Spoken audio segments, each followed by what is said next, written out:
I guess I wear two hats on this. One is an advisor to Roku, a streaming service that we look to partner with operators around the Asia Pacific region, and also as an advisor to Apollo Global Management, one of the largest kind of multi-asset class private equity hedge real estate groups from the U.S. So I've had, been based in Hong Kong for 11 years, so I've seen a lot of the different sectors within TMT in India over the time. I think, what we've talked about as different panelists over the 2 days, the biggest thing is kind of a clear process and clarity through the government being able to get things done. Yes, you've been able to move from 49 to 74 to 100% of ownership, but it's still the process of getting things done within the business and being able to execute on the proposed plans with the local promoters, the local management team. I think that is the one side, and then the tax and the revenue leakage that goes through the government and different organizations. So the profitability makes it hard for international strategics or financial investors to get a return. Just like anybody that's buying a stock, they're looking for a return on it and buying it. The same with any investor coming into the market. So some of those are, I think, the two key issues on the government or regulatory side that I would say are moving in the right direction, but need a lot more work to move forward over the next few years to make it possible for more money to come into the market. Absolutely. Brandon has raised an important point. I don't know how many of you are from the cable industry, but the cable industry is a classic case, cable television, where about 70% of the money doesn't come back into the business. It just leaks out of the system. So that is the taxes lost, that is income lost to the industry, it's money lost to broadcast, and it's one of the biggest reasons why we do not have choice and variety really on TV. Mr. Verma? Vinita, the topic of discussion is that why FDI is not coming into India. Is it a glass half full or glass half empty? The two questions really to ponder upon there are why FDI is not coming into India, and what are the regulations? Are the regulations a hurdle? Or the second question, which is a more philosophical question, is does India really need FDI for media and entertainment sector? Before I ponder on these two, let me make the position of our house very clear. We believe in fair and open economies. We do believe that there should be an equal opportunity for all players to come and operate in a market, because the world is becoming more and more borderless, and therefore there's nothing you can do to keep the foreign investment out. While in some ways media is a strategically important sector for almost all countries, given the national security issues that it could attract, but the fact is that digital world is changing all that, and it's very difficult to keep digital world with boundaries. It's becoming more and more boundaryless. So the house position is that it should be fair, equitable, and open border position for media and entertainment industry to attract FDI. Now let's talk about the regulation. As Vinita was briefly mentioning, FDI is more or less open for almost all sectors. News 26%, television news 49% with government approval, but 100% for entertainment sector, whether it is television or it is other parts of media. Cable also without any regulation 100%. So clearly the regulatory hurdles or laws don't seem to be an issue here. Therefore, if somebody wants to invest, the opportunity does exist.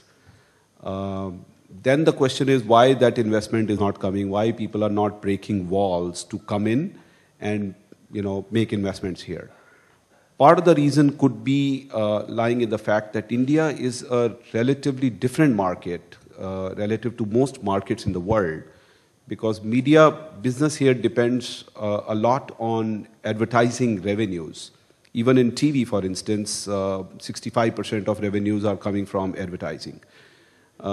This creates business models which are different for the multinational companies who are used to operating with different business models around the world, where the sources of revenue are content and distribution, and not necessarily advertising. This requires companies to reconsider their business models for Indian market. And that's something that many companies may not be, many investors may not be prepared to do because it's a relatively different market. In addition to that, a huge amount of investment has been made by telcos in creating infrastructure. So there is no reason for recreating that infrastructure for media. Media companies can ride on the infrastructure already created. So a more philosophical question there is, does India really need FDI? There's enough and more resources available here for investment. Therefore, I'm not really sure that the answer to this is we do not know whether there is a huge amount of investment required in the form of FDI in media sector. It has to do with the fact that you have to have good business models, right valuations, which are attractive for investors to come in. So hurdle there for local investment or FDI is exactly the same. It's about finding business models which are attractive enough at the right valuation, which would be worth making investment for. Net, I think there's enough investment available here, but the dearth is possibly of good investment destination, good targets, and good ideas. I am not sure I completely agree with that, but nevertheless, the question therefore you're saying is, do we need capital at all in the media and entertainment industry? And I certainly can see at least 6 areas where we need it, whether it's in screen infrastructure, whether it's in broadband infrastructure, whether it's in digital infrastructure. You need it in civil areas where it's not coming in because it's very difficult to do business. And screens is a classic example. Across the media and entertainment sector, we are one of the most undermonetized market. Television operates, I don't know if Neeraj will back me up, television, we are at, I think, half the margins of any of the BRICS countries. In newspapers is the only one which has healthy EBITDAs, which show. All the other industries, we are, for a market of our size, 900 million TV viewers, we have 300 million, 301 million newspaper, 1 billion mobile phones, we have millions of people. I mean, films are the most watched, but it's a $2 billion industry. It's a rubbish figure for a country of this size, which sells 3 billion tickets every year. I mean, it is one of the most, so there's clearly some issue on monetization which is not happening because there aren't enough ways to reach people. And piracy takes away a whole lot of that, but that's a separate discussion. Neeraj, I'd like you to get in on. Sure.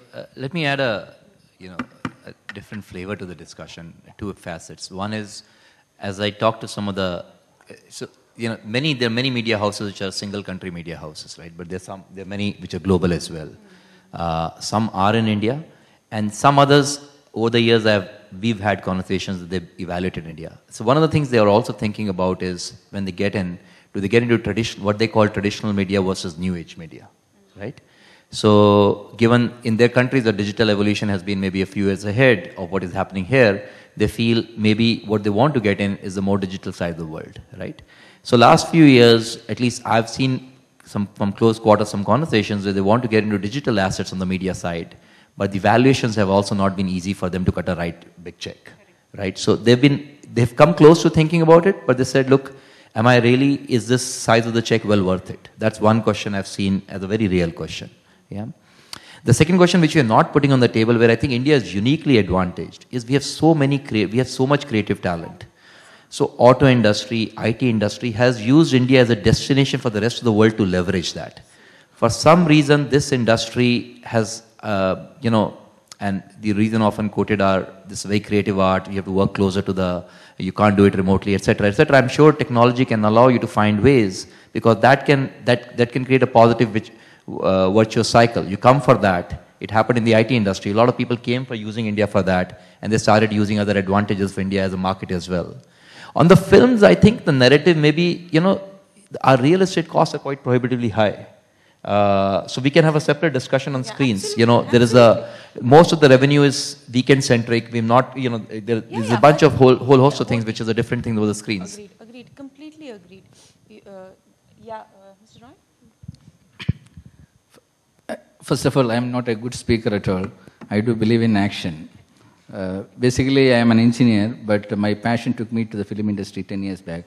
I'm a film director, producer, also into lyrics writing, and also we started the India's only double 4K screen. We are into exhibition now. Also into distribution, we produce and distribute Hollywood movies also. And also we have started a revolutionary project called Project Indywood.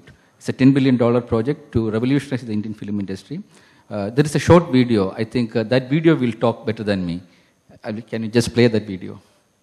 The revolutionary concept of Project Indywood has triggered the winds of change in the entire film industry. The foundation, which was laid during the first edition at Cochin by the visionary Hollywood director Sohan Roy, has now taken wings. With an aim to integrate the entire film industry, Indywood left no stone unturned to initiate worthwhile contributions to the industry. The second edition of Indywood Film Carnival was organized under the aegis of K. Chandrasekhar Rao, Chief Minister, Government of Telangana, and supported by Thalasani Srinivas Yadav, Minister of Cinematography, at the largest integrated film studio in the world, Ramoji Film City.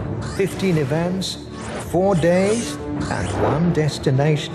The film festival showcased some of the best and finest movies from all parts of the world, catering to variants and varied tastes of audiences.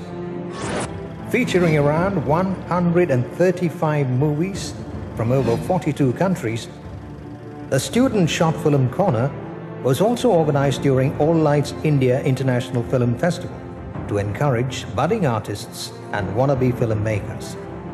Indywood film market became a single converging point for global buyers to meet and connect and facilitate sales and promotion of their projects. Indywood Talent Hunt and Miss Indywood 2016 provided a never-before platform for young talented artists to showcase their talents and open for them an exclusive gateway to stardom. The opening ceremony of the carnival kick-started with International Film Business Awards that honored the best of movie business. The event became a platform to recognize the prodigious efforts of film professionals, sales and distribution agents, and film veterans who play an important role in determining the success of a movie. Indywood Excellence Awards honored professionals and renowned business giants for their CSR activities and contributions to the medical, media, and maritime industry. The much-awaited and talked-about investors' meet at the Film Carnival became a platform to facilitate and create viable business environment for top business professionals and entrepreneurs. This year's investors' meet witnessed the coming together of giants from the maritime, medical, CSR, and the media sector respectively. Film business quiz, projects and product launches, and media interactions provided a never-before opportunity to the delegates to learn, enjoy, and stay connected with the latest happenings in the cinema business. Indywood Interactions facilitated interesting talks, seminars, and workshops by pioneers of the industry. The event also witnessed Master Class in Cinematic Virtual Reality Filmmaking, the first of its kind in India. The Film Carnival also encouraged and engaged film delegates to explore the blend of cinema and culture and unwind themselves with a heavenly ride to the exotic locales in India through film tourism. One of the major highlights of Indywood Film Carnival turned out to be the launch of the first mega international 3D project, Burning Wells, co-directed by I.V. Shashi and Sohan Roy. Based on the infamous Kuwait War of 1990, this $25 million movies script was released with tremendous fanfare during the Mega Carnival. The event closing ceremony concluded with Golden Frame Awards that recognized cinematic excellence and rewarded the best movies shown at the festival. The star-studded award ceremony also witnessed honoring of the veterans of our industry who have contributed their share to the film fraternity. From short film shoots to festivals at multiplexes, evening shows to food courts, Indywood Film Carnival became a platform for new initiations and entertainment. With a promise to get bigger, and much better. While seeking a new destination to spread its wings again, Indiewood Film Carnival is all set to continue its exciting journey to bring the world of cinema together. Indiewood Film Carnival. Celebrate the culture. Yeah, this year we are focusing on the South Indian film fraternity and Northeastern and a little bit of representation from Bollywood and Delhi side. But next year we will be focusing on all the western side, including Mumbai, also Delhi. Everyone will be participating. By that time, the integration process will be complete by next year. This year itself, 82 delegates from 82 countries took part in this event. And also, the most attractive part is 250 investors, more than 250 investors, all Indians. We are not looking at the FDI basically. The NRI billionaires and the Indian corporates, they are all joining hands to make a consortium of 2,000 members to make this event happen. Yeah, thanks, Mr. Roy. But that's a lot of information about your thing, but it doesn't answer my question on, do you think, what are the problems of getting FDI into India in this sector? See, as far as I believe, Indian film fraternity is cannot be considered as an industry. This is a disintegrated community, that's all. To become an industry, there are so many industry requirements. You need to structure it. This is what basically with the Project Indiewood, we are going to structure the entire thing to get the investments. Okay, great. And at this stage, I'm going to tell anybody from the audience, because we are going to be cutting this session a little shorter than the usual sessions. So if there are questions, please ask them now. My thing to you, Neeraj, was that, you mentioned the using India as a hub for the visual effects industry animation, visual effects industry, post-production seems to have done a good job of that. I mean, they have a lot of front-facing in the UK, US. No, I mean, look, I think the good job is relative to what could have been possible, right? I mean, absolutely. Have we traveled a journey over the last 3 years? Yes, a pretty sizable one. But in context of what is the art of the possible, have we come there? I think there is, that's the question the industry needs to ask for itself and answer for itself, right? I think a lot more is possible, Yeah, I would add to that, because I think if you look from a content perspective right now, Korean content is some of the most popular outside of Korea, into the Americas, but also across Southeast Asia. And it's language translated and just easily kind of understood, and especially Korean dramas. So there is more road to go with regard to Indian content to being much more of a global scale. There's distribution platforms enabled today, and even through the mobile or through the TV, through different app platforms like Roku, like Apple, Google, and to the sort. So there today is a much better situation for content developers to have much more access to more eyeballs, not just in India, but around the globe. But making that, kind of contextually connecting to the customer is where I think Indian content needs to go, and then it gets more exposure. Now, for regard to investment, one that's offshore, but and a channel is called Yup TV, YUPP. Yeah.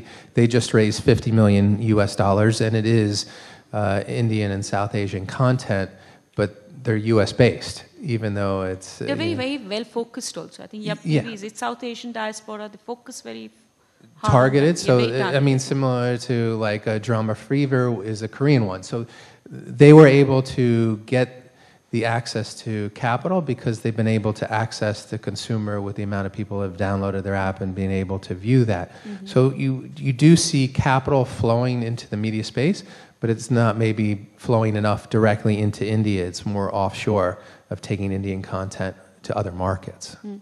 Ms. Verma, one thing I wanted to ask you is, especially because you represent one of the most profitable segments of the industry here, is as the journey to digital begins, and you can see it's, for some it has begun early on, for some it's midway, for some it's still in the beginning.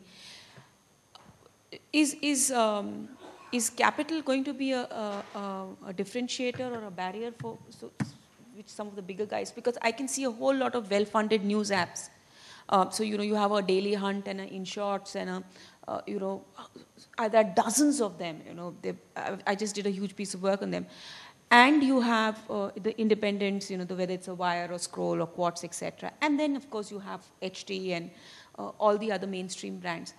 Do you think capital and the ability to stay there have lower content costs compared to them? How much of that makes a difference? How does that become a barrier? So, Vinita, your question about can capital be a differentiator and can it be a key success factor for a certain company to win over another one? The truth is that as far as digital is concerned, and those are the examples that you took, digital businesses are all struggling to find out business models which will have enough viability, and that's not true just for India. It's true across the world. It's a industry which is in a formative years, and barring a few digital business models that have arrived maturity and that are becoming more stable state, most other digital models are struggling to find out a business model that will be viable from a long-term perspective. Therefore, can a throw of capital into them be a huge competitive advantage? Now, we all like to have a different bank. If we have access to another bank, it's great. So can FDI be that bank? But, most of these businesses, if we are talking of digital businesses, will require initially incubation, and after incubation, some amount of bootstrapping and experimentation before they tend to become successful business models. So access to capital and very excessive amount of capitals is unlikely to be an enabling key success factor. Once the business model starts to show that it has proof of life and it is something which is worth investing on, that would make absolute sense.